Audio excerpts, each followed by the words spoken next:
This is Don't Oversell Wrestling, and pickles are nasty.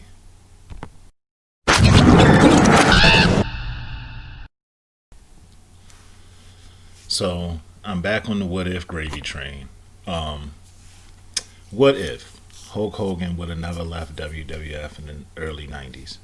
Now, of course, we got to start with the history. So Hogan started wrestling in the mid 70s. It wasn't until about 83 when he signed with the WWF and Vince McMahon that Hulkamania started running wild. He actually had main evented the first 9 WrestleManias. He brought all types of star power to the company. He was also a 5-time WWF champion, which is the second longest reign in the company. One of the second longest reigns in the company, I should say. He also won 2 back-to-back Royal Rumbles, and that was in 1990 and 91, and that was literally just his first reign in WWF.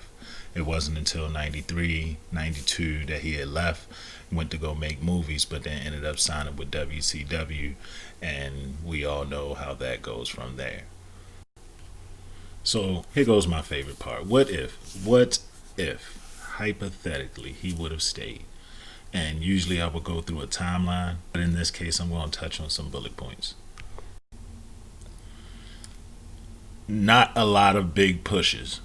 So, at the end of WrestleMania 9, even though their match was already over, they put the belt on the person. It wasn't like Money in the Bank was out at the time. But Hogan decided to come out, have a whole nother match, and win the WWF title after the main event that had been advertised. He wasn't, and he was on his way out the company at the time. So it was no point for him to win the belt at all. If anything, they just put it on Brett and push Brett.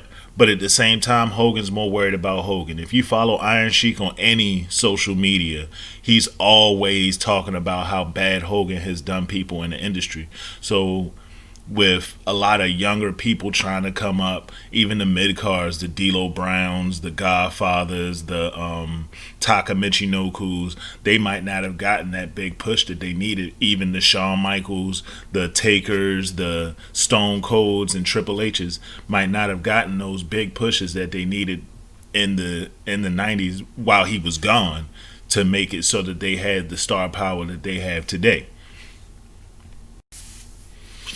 Now, the major thing to me would have been the Attitude Era, because in WCW with Hulk Hogan, there wasn't a lot of chair shots and it wasn't a lot of hardcore things going on. There were chair shots to the head. There were, spots with kendo sticks and stuff like that, but not as much as ECW or WWF was bringing it to the table, to the point where TLC is a main stable event now, but there's not really a big, hardcore thing or anything extreme coming from what WCW buyout had brought on to WWF.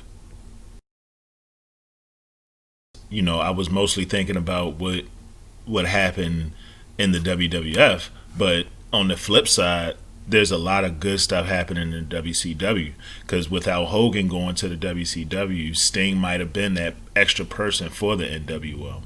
The cruiserweights would have definitely gotten a push and gotten to be in that main event spotlight longer than 2 seconds and just of them just getting beat up by the NWO.